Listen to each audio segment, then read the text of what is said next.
we're going to record this presentation.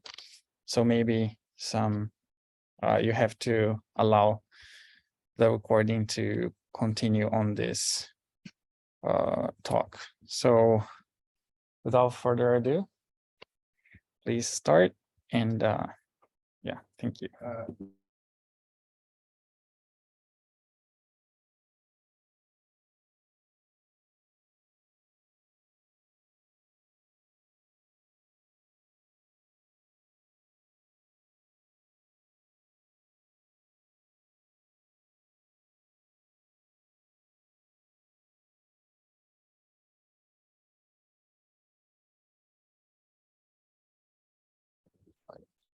Is that okay now? With a lot of echo.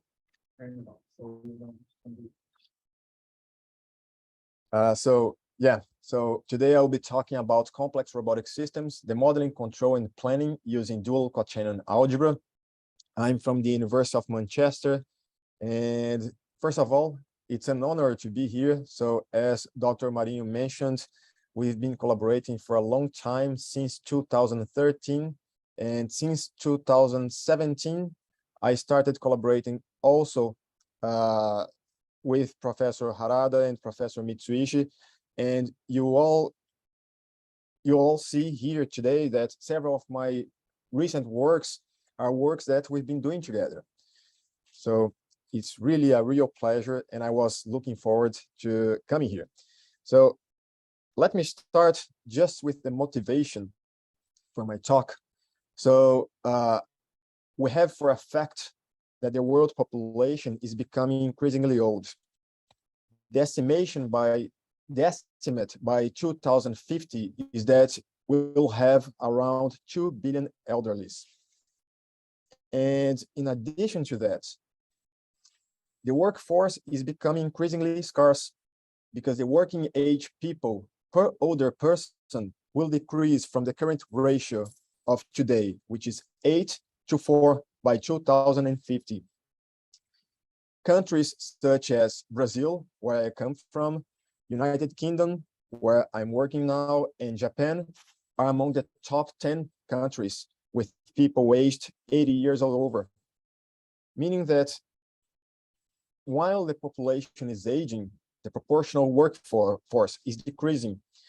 So this mix of people getting older and the proportional workforce decreasing might be a ticking bomb.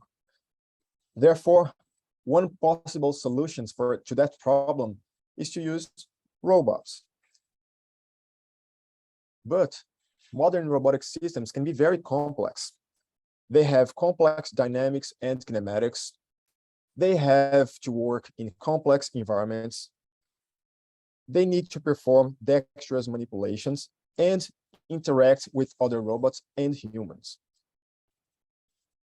The possibilities are endless, meaning that now we have very complex systems.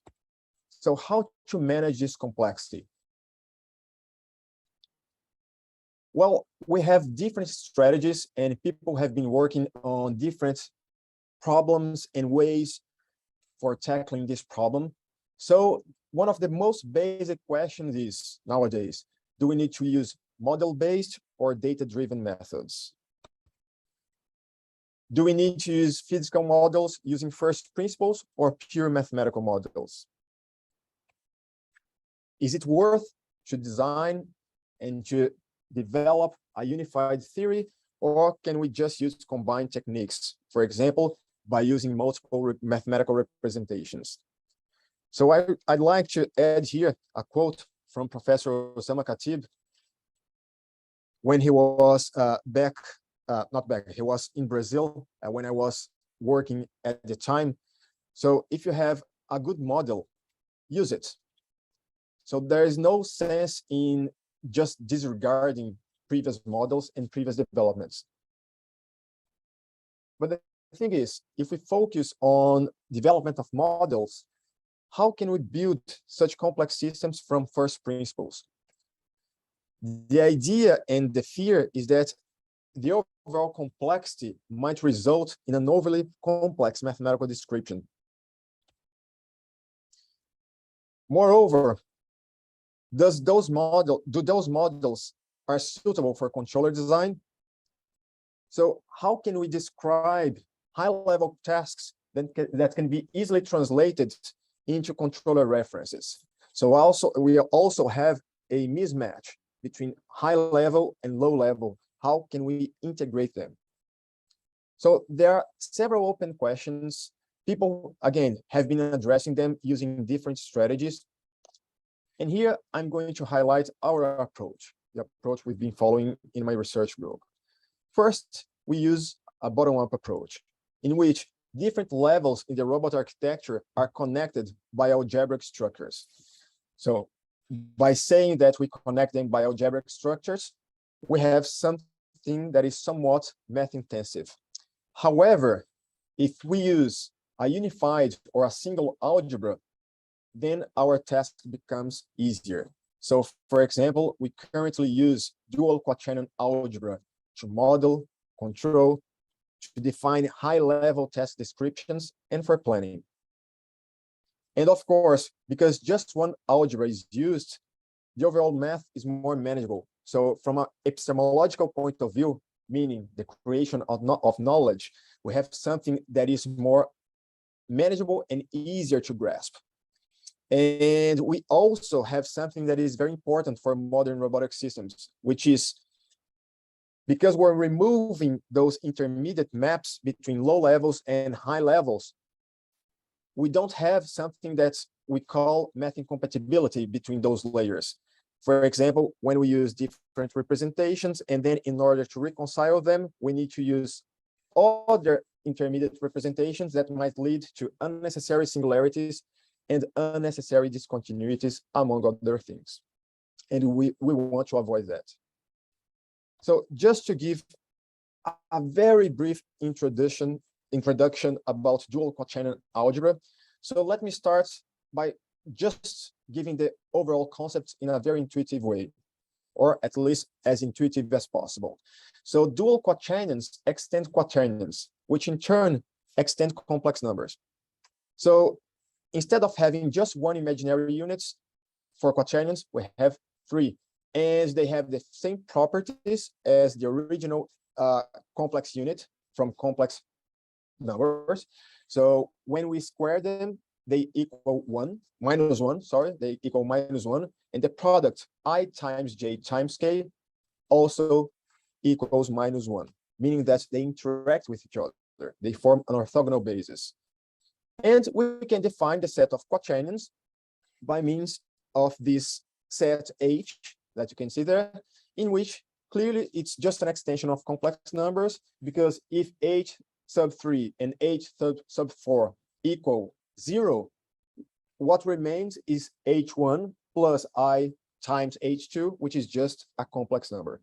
We can extend this set a little further by introducing what we call the Clifford or dual unit, which is the unit epsilon, which is different from 0, but epsilon square equals 0. So this is an abstract unit that enables us to represent this entity, which is nothing more than an 8-dimensional manifold. So a dual Quaternion generalizes the concept of quaternions, which generalize the concept of complex numbers, which of course generalize the set of real numbers. But the question is, why do we need to use dual Quaternion algebra? Well, first, being a relatively large high-dimensional space, it has 8 dimensions. They can be used to represent anything that fits within that dimension, such as rigid motions, twists, wrenches, and several other geometrical primitives, such as lines, planes, infinite cylinders, or even finite cylinders, spheres, etc. So just to give an example, the dual Quaternion X has 2 parts. If you see the part that is not multiplying the dual unit epsilon, we have R. R is a rotation quaternion. It represents a rotation of phi around the rotation axis N. And P is just the position. So by combining the rotation and the position in a single entity, we have a dual quaternion.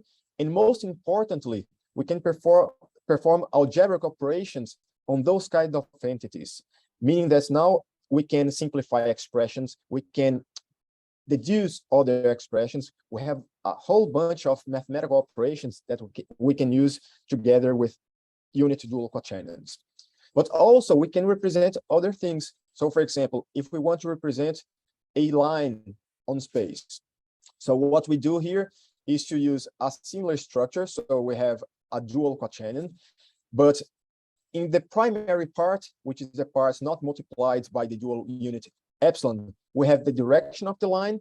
And in the dual part, which is the part that multiplies epsilon, we have a point on the line, and we just perform the cross product between them. So by having this operation, this entity, we can represent a line in space, and we can also perform mathematical operations in order to represent this line on different frames. And this is very important in robotics, especially when we want to perform collision avoidance, we want to represent more complex geometrical entities, so on and so forth. So if we equip a line with a radius r, then we have an infinite cylinder. And now it's even better because I can represent, for example, links of a manipulator robot, for example. And we can also use dual quaternions to represent planes. So a plane with a normal n and a distance to a coordinate system, a reference coordinate system d, is given by pi. Pi is a dual quaternion, which can also be transformed between different frames because dual quaternions are amenable to several mathematical operations. So unit dual quaternions do the same thing as homogeneous transformation matrices. And to be more precise, unit dual quaternions, which is a subset of dual quaternions, represents the same thing as homogeneous transformation matrices. So someone might wonder, why do we need them? Why can't we just stick with homogeneous transformation matrices? First, unit dual quaternions are much more compact. They have only 8 parameters as opposed to the 12 of homogeneous transformation matrices. And actually, homogeneous transformation matrices, if we embed everything into the full matrix, they have 16 coefficients. So it's much more efficient than computationally efficient than homogeneous transformation matrices. And they also form one of the smaller groups that represent rigid motions. And of course, although they are very compact, they do not have representational singularities, because otherwise, what would be the point of using them if they had problems such as representational singularities? So as I've been mentioning all the time, they have strong algebraic properties, meaning that if I have a line, I can represent it in 2 different frames, and the transformation that enables me to transform from one frame to another is very simple. And actually, I perform a very similar operation on planes.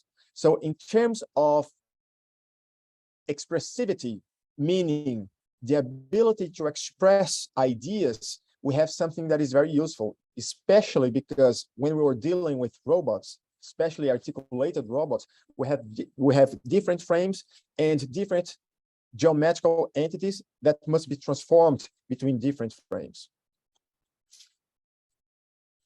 So lastly, one important feature is that they can easily be used in the control law. There's no need to extract parameters. So we usually design the control laws directly in dual quaternion space, or at least with the dual quaternion coefficients. So it's very convenient.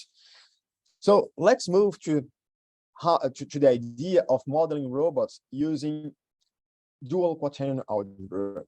Here, I'm going to focus more on serial kinematic chains, such as mobile manipulators, but we've been using it to model parallel kinematic chains and also branched mechanisms.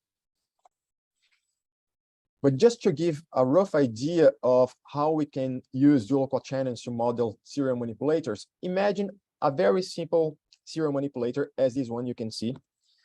So the unit dual quaternion x super I sub I plus 1 represents the transformation from frame fi to frame fi plus 1. So it's just a transformation between adjacent frames. If I want to find the final pose of the end effector with respect to the base frame, it suffices to multiply those intermediate transformations. And because unit dual quaternions form a Lie algebra, so they are differentiable, we can find the differential kinematics by just taking the time derivative of x. But remarkably, we can calculate it using algebraic manipulations such that we can find the exact analytical Jacobian without having to resort to numerical algorithms or symbolic calculation. We do it very efficiently, but algebraically. So, and the differential kinematics just maps the configuration velocities to the time derivative of the unit dual quaternion that represents the end effector pose. And the advantage of having this expressivity provided by dual quaternions and the algebraic operations that we can use, we can combine smaller models in order to find larger models. So for example, imagine this mobile manipulator that is composed of a mobile base, a torso, and 2 arms. Suppose that each system can be modeled separately by its own differential kinematics. So we have the differential kinematics for the base, we have the differential kinematics for the torso, and we have the differential kinematics for the 2 arms. We want to find the whole body differential kinematics, which gives the pose of a frame between the 2 hands, for example. So we want to find the influence of the configuration velocities in the time derivative of the frame between the 2 hands. So for example, the robot could be grasping a box with its 2 hands, and then we would like to move that box. And one way of describing it is by having this mapping provided by the whole body differential kinematics. So using operations in dual quaternion algebra, we can easily find that the whole body Jacobian given by J sub WB is just composed of block matrices in which the block matrices use only the intermediate matrices and transformations between different frames across the kinematic chain. So using only intermediate and given transformations, we can find the expressions L, as you can see on the bottom of the slide. So it's very efficient and it's very easy to combine those models. And again, as I mentioned before, we can extend this reasoning for other kind of mechanisms, such as branched robots, such as humanoids, and also parallel kinematic chains. But a question that's used to arise, but not anymore because we finally solved this problem. So people would also wonder about the robot dynamics using dual quaternion algebra. So we've proposed a technique that generalized the Newton-Euler formulation and generalized in the sense that we use only dual quaternion algebra, and the propagation of twists and wrenches is done very efficiently and compactly. And this is remarkably a work done in collaboration with Dr. Frederico Silva and Dr. Juan Quiroz Omania, who now is here at the University of Tokyo. And this is a work that we've been working on for 3 years. Actually, we worked on 3 years, and we finally published the paper in 2022, this year. So the idea in this formulation is that the forward recursion is used to obtain the twists and their derivatives for the center of mass of all robot links. So this is very similar to the classic Newton-Euler. So the idea is the same. We start with the influence of the twist from the base frame up to the end effector frame, and we propagate it such that we can see the influence at the end effector. And then after finding the twists and generalized acceleration across the whole kinematic chain, we come back in a backward recursion, propagating the range at the robot joints. The advantage of using dual Quaternion algebra is that because we propagate twists and wrenches in a very high level way, the formulation is very general. So we can account for different joints, and actually, because we account for arbitrary twists, we can essentially use almost every single one of those common joints, such as prismatic, revolute, spherical, planar, cylindrical, helical, and 6 degree of freedom joints. We also, in the same paper, developed a formulation using Gauss's principle of least constraint. And this was actually the main developer of this part was Dr. Quiroz Omania. And we used the Uduadia-Calaba formulation to define equality constraints, meaning that we can embed equality constraints directly in the model. And also the general formulation, the formulation is very general, which means it's not restricted to revolute and prismatic joints. And the model in the end is quite simple. We have a similar expression as the canonical Euler-Lagrange equation, but we have two different terms, omega and d, and they are used to impose the constraints. And as you can see, we have MGP, CGP, because those are the matrices that we find using dual Quaternion algebra and Gauss's principle of least constraints. But how can we use those models in order to perform robot control? We've been developing different controllers. So one of the main trends now in robotics is the use of constraint controllers, because they can account for equality and inequality constraints, which are very important in robotics because robots are constraints.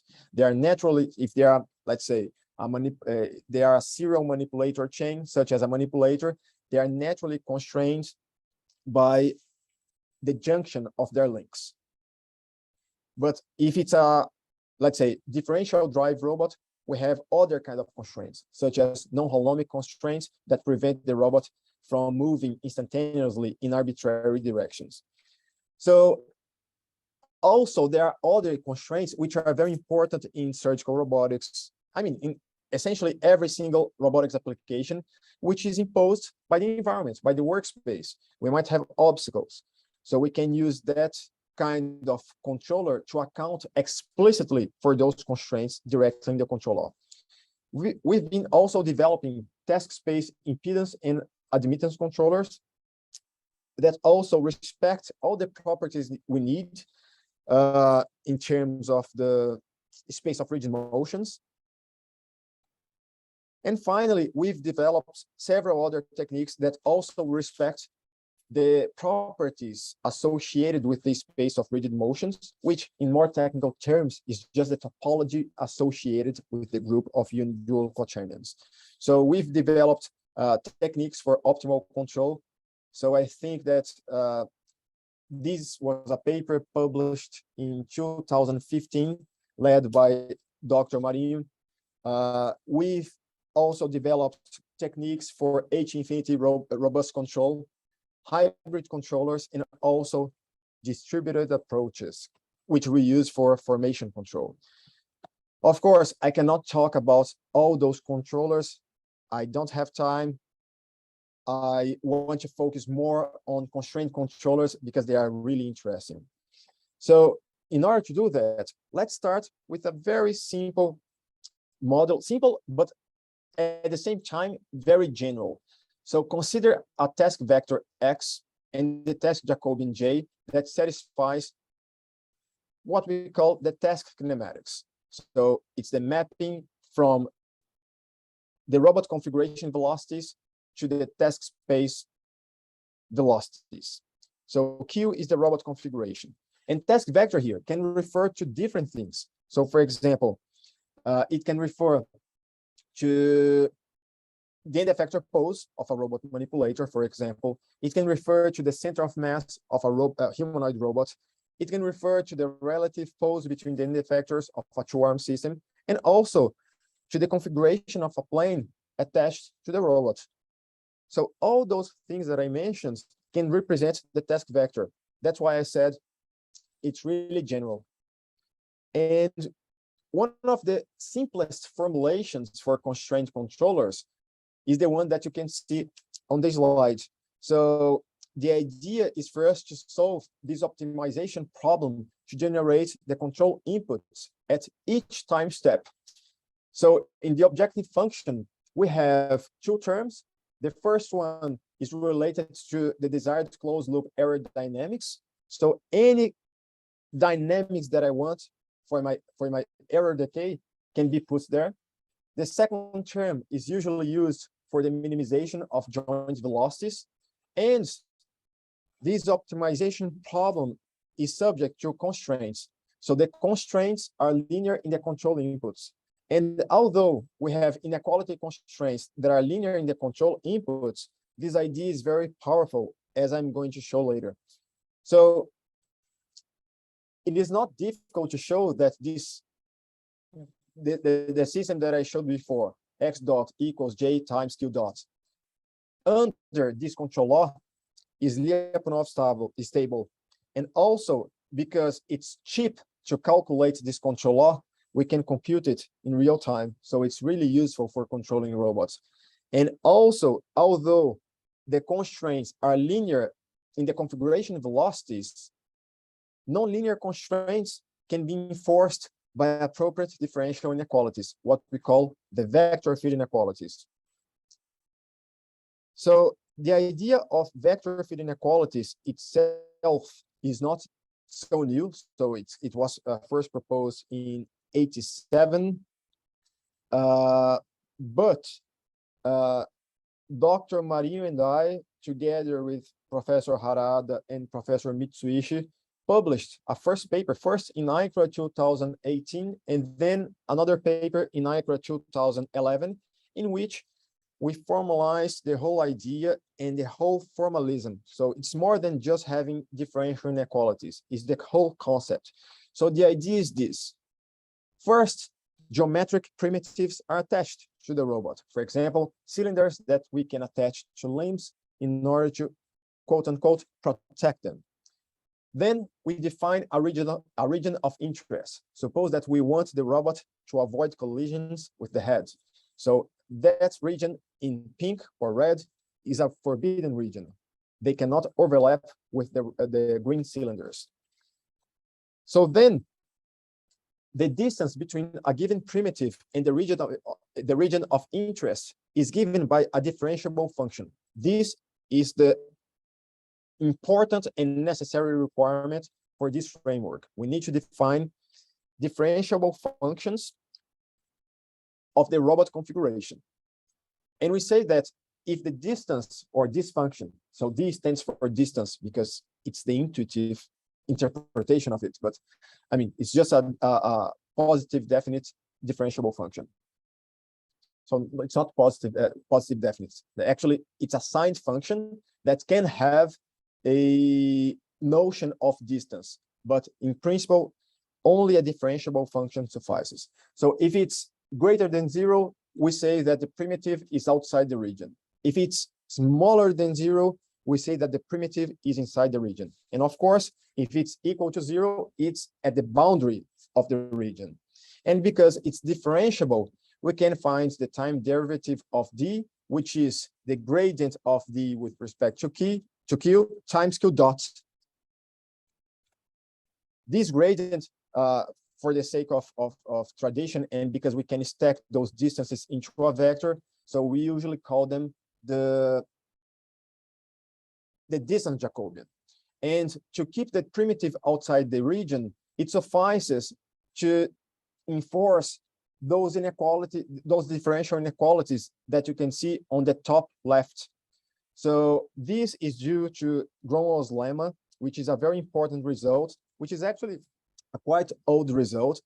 But in summary, if the constraint is respected at the beginning, the solution to this differential inequality enforces the constraint to be respected at all times. That's the main idea here. I'm not going to enter into the mathematical details, but this is an important result.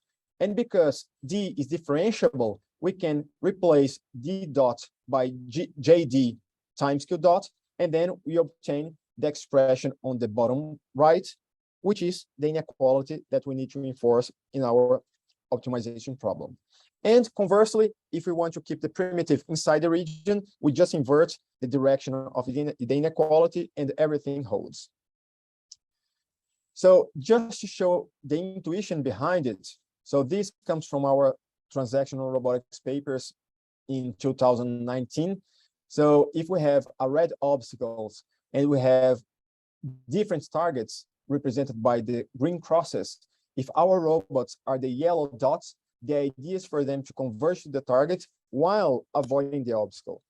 And this idea, of course, can be extended by taking into account moving obstacles, such as this one. So as you can see, the little tiny yellow robots can go to the target while avoiding the big giant red obstacle. The only thing that, of course, we need to first either estimate or somehow obtain the velocities of the obstacles, because otherwise we cannot compute the feed-forward term that we need in order to have this behavior. So there are several use cases for the vector feed inequalities.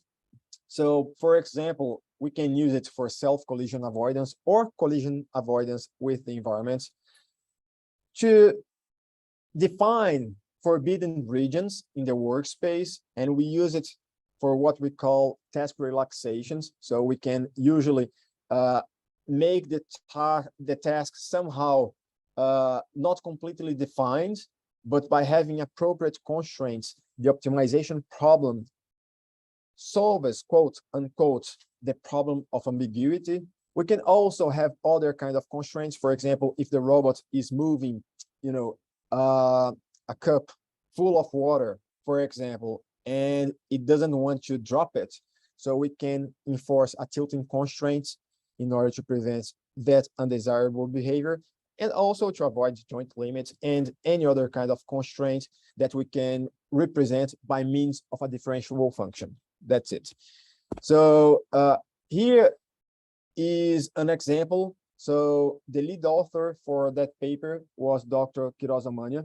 So the idea was to control the whole body of this upper torso, of a humanoid torso, such that the robot would drive the small blue cup filled with, well, the idea was to have liquid, but of course, this robot is not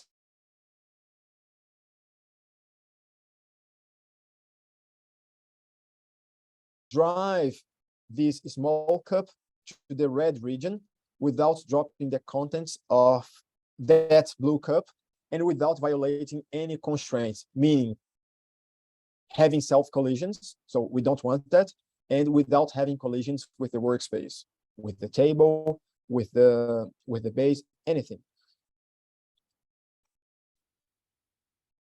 We also applied this concept to constraint control in robotic surgery. So this is the collaboration I've been having with the University of Tokyo, with Dr. Marinho, Professor Harada, and Professor Mitsuishi. So this is a long-lasting collaboration since 2017, as I said before. And this first work was for endonasal surgery and pediatric surgery. All the experience were conducted here in Japan, and you probably know them.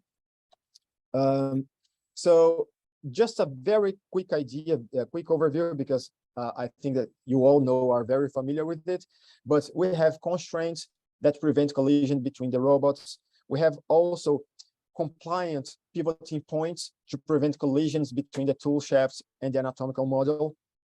And here is just an example in which the surgeon must perform an incision of the latex membrane, and the right tool is teleoperated. The left tool now is autonomous, and the control law takes into account both tools. And because we use vector field inequalities, we can prevent collision between the left and right tools and between the tools and the surgical workspace. And we can do it effectively without preventing the surgeon from executing the incision. And this work was also, the idea of vector field inequalities was also applied to the context of pediatric surgeries. So here we have on the left, the surgeon teleoperating a haptic interface, and we have two images there, two videos. On the left is the benchmark for surgical manipulation. On the right, we have the teleoperator using the robot inside the rib cage of an infant individual. So this work was led by Dr. Marinho, and it was a collaboration between my previous university, the University of Tokyo, and the Johns Hopkins University. So those experiments were done actually in the United States, if I'm not forgetting things. So those ones were in Tokyo, right? But one of them was in the United States. So yeah, and this was also a very fruitful collaboration and with a very nice demonstration. But again, because the idea is very general, we can apply it to different domains. So for example, in this work that we did in, well, it was published in 2018, but we had started it in 2016 when Dr. Kirozomania was doing his MSc, his research master's. And the idea was exactly to use those models for whole body, the structure of whole body modeling and control. So here the whole kinematic chain is taken into account simultaneously. The non-holonomic constraints is naturally considered in the control law, because although it's an equality constraint, we can either use a solver that enable us to use equality constraints, or we can transform it into two inequality constraints. They are equivalent.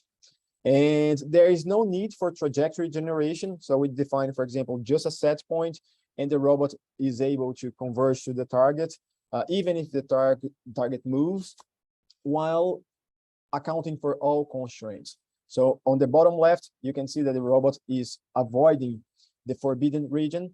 And at the time, actually, so just for the sake of clarification, so this work precedes the one that we published about vector field inequalities. So vector field inequalities could be used here, but at the time we were using a previous technique, and that's why you can see that on the bottom left, right, there are two regions, because this controller had to use a different scheme in which we could allow some penetration into the forbidden region up to a certain limit. So if we had used vector field inequalities, we could really prevent the robot, for example, from entering the green region whatsoever. So another example is for the constrained motion control of articulated ground robots. So this work is very recent. Actually, I presented it here in Japan this year in IROS 2022. But this robot wasn't developed in this paper and by me, but it was mostly developed in my current research group, but by other colleagues. So it was led by Wei Xia, who is now at Oxbotica, which is a company in Oxford, a robotics company. So this robot has 4 omnidirectional wheels, 2 articulated legs, and 1 foldable arm. So the idea is that the arm can carry sensors, can carry manipulators, anything to interact or to perceive the environment. And because the legs are articulated and the arm is foldable, So the robot assumes different configurations. Therefore, it can go through very narrow tubes, for example. And this is meant to be used for inspection tasks, mostly in nuclear environments. So here the robot is completely stretched, and now it'll traverse the tube. So first there's a human operator just inserting in the beginning, but then the robot continues to go. And the problem of being completely stretched is that now the robot can lose balance, which is not a good thing, especially because you want to use the foldable arm. But of course, here the robot was capable of reconfiguring itself, and then it can unfold the arm and perform what it needs to do. In this case, it was just a simple task of mapping of the environment. So the idea was to map the environment for inspection and surveillance. But how can we use, for example, vector field inequalities to improve the robot behavior? One way is to define a linear differential inequality to ensure static balance. For those working with robot balance, if we want to perform static balance, we need to project the center of mass onto the support polygon. And although this is a relatively simple operation, so for this robot, there is a simpler way of doing it. So instead of calculating the support polygon explicitly, what we can do is to define a proxy line, which is carefully chosen on the robot, such that if the center of mass is beyond that line, we can guarantee that the center of mass will be inside, the projection of the center of mass will be inside the support polygon. This is important not only because we need to prevent the robot from rolling over, which is undesirable if it needs, for example, to use its foldable arm, but also because most of its mass is concentrated in the base frame. In the link related to the base frame, meaning that depending on the configuration, some of the wheels might lose traction. And if it loses traction, being a ground robot, it cannot move. So we want to prevent that. So as I mentioned before, the idea is for the center of mass to be beyond that line. So we define a differential function, which is just the difference between the coordinate y of that line passing through the main frame, the main link, which is the one on the bottom there. So by taking this difference, we then define this function hb, which is given by the expression you can see now, in which if alpha is positive, it means that the center of mass is positive. And if it's -1, it means that actually, if the center of mass is smaller than 0, then alpha is -1. This is just because, of course, this robot can be configured symmetrically. So it can be with the arms folded up or down. So we can go in both directions. Therefore, we need to define the function hb for those both situations. And because this function is differentiable, we take the time derivative, we impose the differential inequality that you can see on the bottom left. And because if it's differentiable, then we can write it as a function of the control inputs. And this is the main result for the balance constraint. So for example, without balance constraint, if we tell the robot to be fully stretched, it does it. So it's now fully stretched, but it rolls over. So that's the main problem. If we want to prevent that, we just enforce the constraint you saw earlier, and then the robot cannot stretch completely. And of course, if the goal is to stretch completely, it means that we're going to have a steady state error, but that's not problematic because preventing the robot from rolling over is more important for us. So we have different formulations for the constraint controllers. So we can, for example, use this formulation that you can see here to generate sparse control inputs. And we can still with some effort we can still ensure that we have appropriate vector field inequalities as well for this problem. We can also design other type of controllers. So for example, so how much time do I have?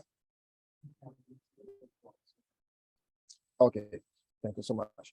So we can have other alternative formulations, especially because one property that is very important, not only in control systems, but also in robots, is proving some properties such as closed loop stability.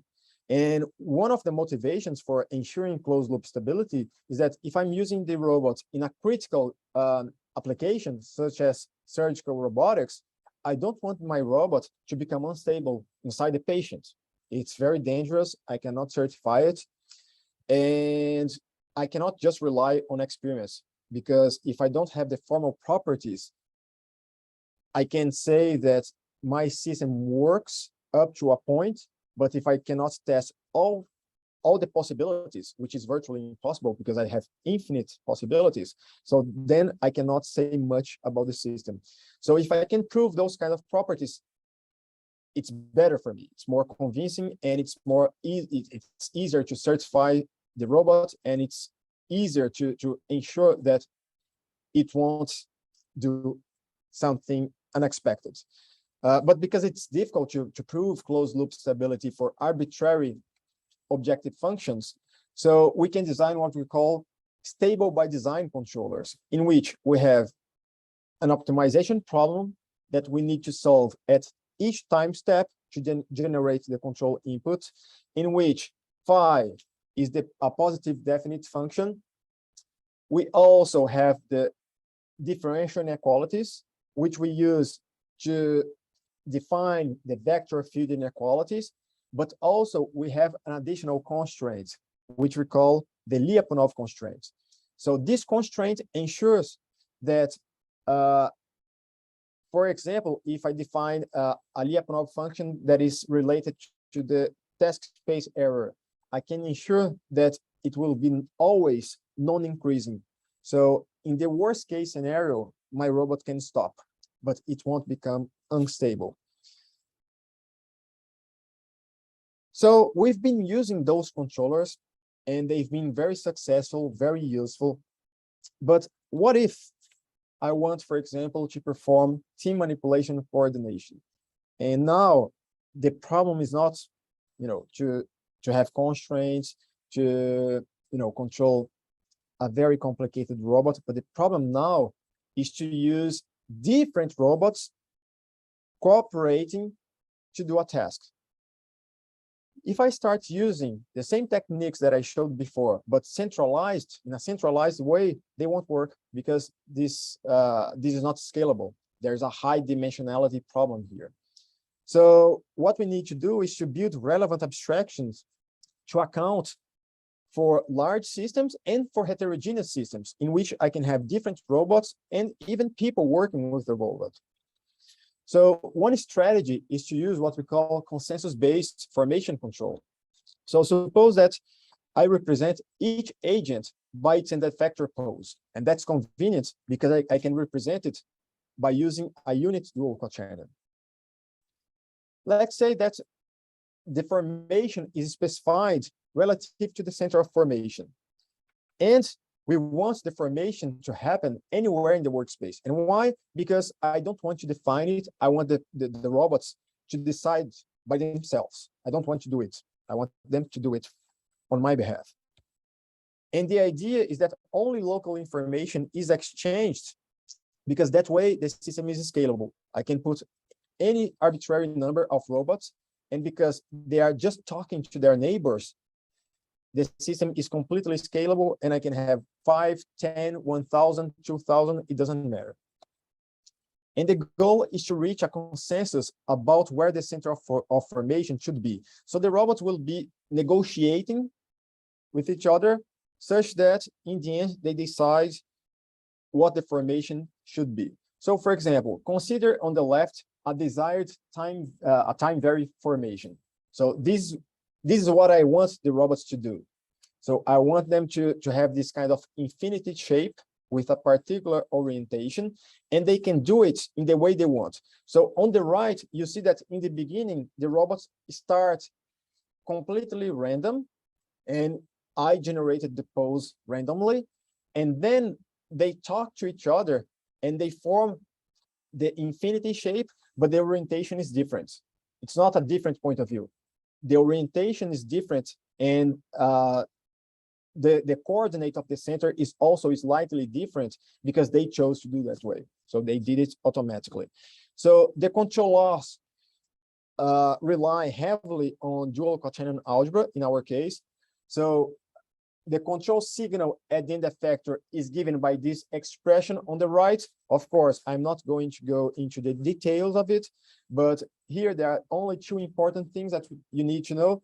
So first, we need the information about the JTH end effector pose. So this is the end effector of one of the robot's neighbors.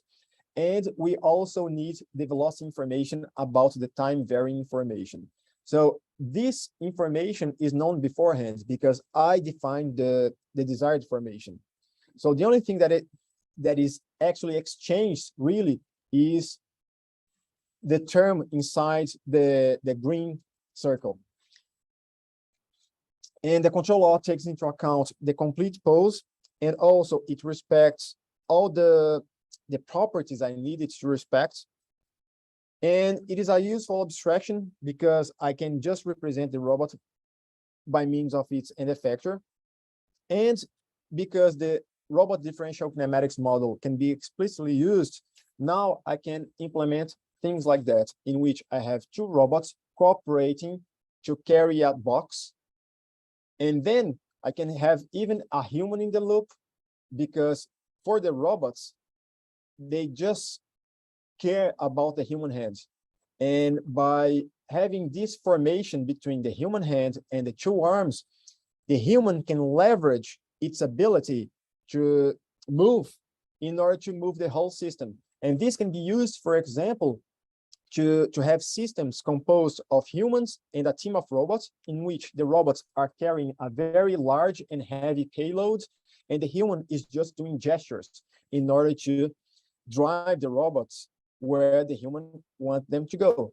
And this was a cooperation done with some colleagues from my previous university in Brazil, and with Julie Shah from MIT. Okay, so I'm going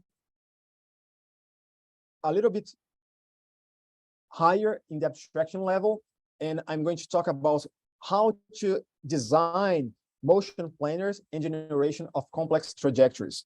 So this was a work done almost 1 decade ago in cooperation with some colleagues in France, where I did my PhD, and from people of the University of Brasilia. So the person who led this research is Dr. Mariana Bernardes, who is now in Harvard.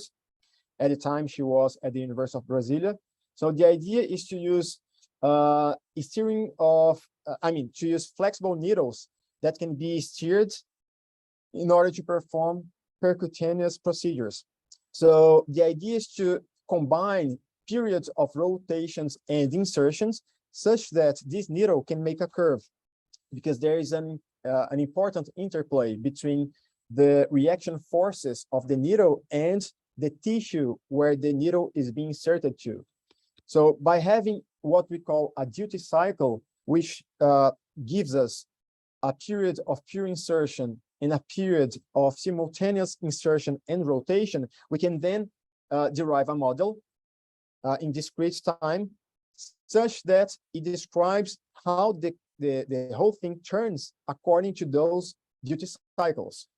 And we can use it, for example, to perform non-holonomic motion planning in an environment where things move, right? So we can couple the dual quaternion that represents the needle tip with, for example, planners, motion planners such as RT, to do what you're seeing now. So it generates trajectories that are fairly complex and automatically. And we can now combine this adaptive motion planning to a system composed of a robot and cameras to perform insertion in real time. So here we have an example of an insertion in vitro. So the circles are the obstacles. You can see at the top, there is the needle, which is a steerable needle. And more on top, outside the video, there is the robot. So first it generates the trajectory, a family of trajectories, and the robot starts inserting and rotating the needle such that it can perform curves. The camera is tracking the needle tip, and the system is able to adjust the trajectory in a way that it drives the needle tip to the target with a very high precision while avoiding the obstacles. So this was a very early work that we did. So it was published in 2013, but we started it in 2011. So VFIs didn't exist at the time. So today I would do it slightly differently. But anyways, I think it was a very good piece of work for that time. It was an interesting demonstration. So finally, how about very high level symbolic text description? So we've been using linear temporal logic specifications on task space variables, which enable us to introduce logic operators such as and, or, and not, and temporal operators such as next, until, eventually, and always.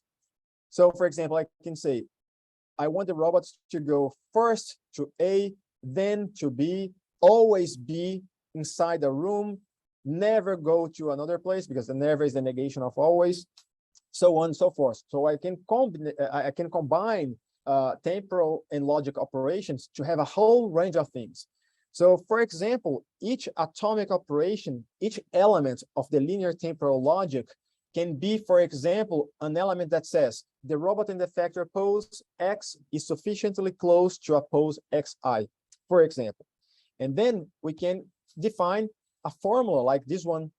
So this formula here, I'm not going to enter into the details of the mathematics here, but it essentially says, eventually go to poses 1, 2, and 3, always go from pose 4 to 7. So if I leave the system there, it'll visit all those poses continuously, and always avoid obstacles. This is the third expression there. So better than just interpreting these symbols, let's see what happens there. So this is exactly that specification. The robot here, quote unquote, is this free-flying robot who first visited the 3 initial poses. Now it's visiting the remaining poses while avoiding obstacles, including movable obstacles. So here we have poses being represented by unidual quaternions. We have vector field inequalities to prevent collision with obstacles. We have everything combined, and we can even do the same thing, but now for a task, a manipulation task, in which I have an assistant robot that must help a person by rearranging things on a table in front of that person. So for example, in this task, I want the robots to move the pen and the book to the person. Then I want the robots to heat the meat because the person is hungry. Then serve both the meat and the salad to the person. Then move the book to the book place and the pen to the pen place. And eventually do TA, which is the first task, TB, second task, TC, and D, but TC must be done only after TB. So I say, do eventually A, B, and C, but C must only become after, must only be done after the meat is heated, right?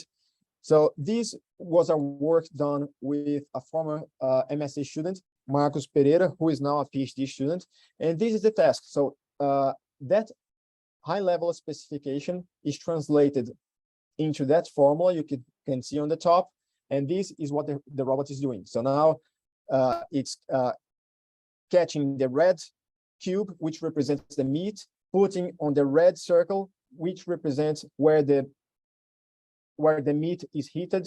Now it's taking the pen and putting on the pen place, which is, the pen is represented by this orange cube, and the robot performs everything that we asked it to do automatically. So there is a high-level description and a whole synthesis of the controllers behind it and execution. Everything is tightly coupled. So we can infer several properties, for example.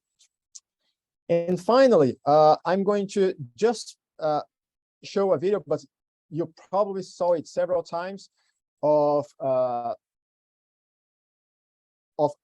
DQ Robotics, which is the library we've been developing for, more than 1 decade now. And now, I started developing this library during my PhD in 2009, and then I released it as free software, and amazing students started working with me. So Dr. Marinho started working with me on this library in 2014, I guess. 2012, in 2012. And then now we have, a very nice piece of software. And thanks to all the collaborators and people who have been contributing to this library and to the techniques that we use in this library. So summing up, using appropriate mathematical descriptions, modeling, control, and planning can be mathematically unified. Dual Quaternion Algebra has proven to be a suitable tool. So we've applied it to different scenarios and different applications, different application domains, and mainly because it has a rich algebraic structure. So it operates on an 8-dimensional space. It is compact, but of course it can be enriched to account for higher manifolds. It provides useful abstractions that can be used to describe both complex robotic systems and other agents, such as humans. And geometry and algebra are tightly coupled, meaning that in order to reason about geometry, I need just to perform algebraic operations. That's the whole beauty of it. It's a whole new mindset in which you reason about geometry by doing algebraic operations that have strong properties. Nonetheless, of course, there are still several challenges. So this coupling between high-level task description and low-level motion controllers is still an open problem. For those who were attending IROS, one of the directors from NSF, National Science Foundation from the United States, mentioned that one of the things they are looking into now is the combination of classic techniques such as low-level controllers with high-level techniques such as LTL for artificial intelligence. So this is something that they've been funding for a while, and they intend to fund even more. So the reason for that is because it's still an open problem. So linear algebra over the dual quaternion ring is relatively poorly understood, meaning that if you want to have, for example, matrices and vectors composed of only dual quaternion elements, it's not so easy to infer the same properties as we can when we use, for example, complex numbers or real numbers. Finally, there is the first part of a soon-to-be textbook, which I can see Juan Jose here and Murilo Marinho giggling because I've been promising to release the second and third part for a long while now, but hopefully soon. And I would like to thank all my collaborators and graduate students who helped me and have enabled our group to succeed and develop those techniques. So thank you very much.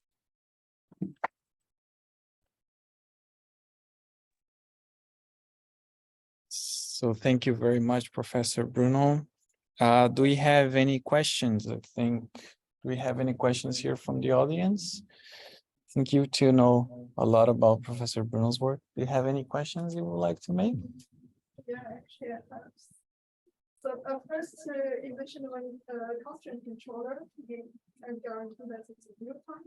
Mhm. So, but I see that basically you're solving some optimal functions. You have so how can you guarantee that it's real time even later when you combine many constraints in this problem, it will increase the complexity of the solver. Good question. So it's locally optimal. It's not globally optimal, meaning that we solve locally. So globally, it's not optimal. So for example, if you have a LQR in which you have the whole horizon and you optimize for the trajectory, so usually you don't have real time because you need to account for the whole trajectory, but then you have global optimality. Here, there is a trade-off. So what we do is that we solve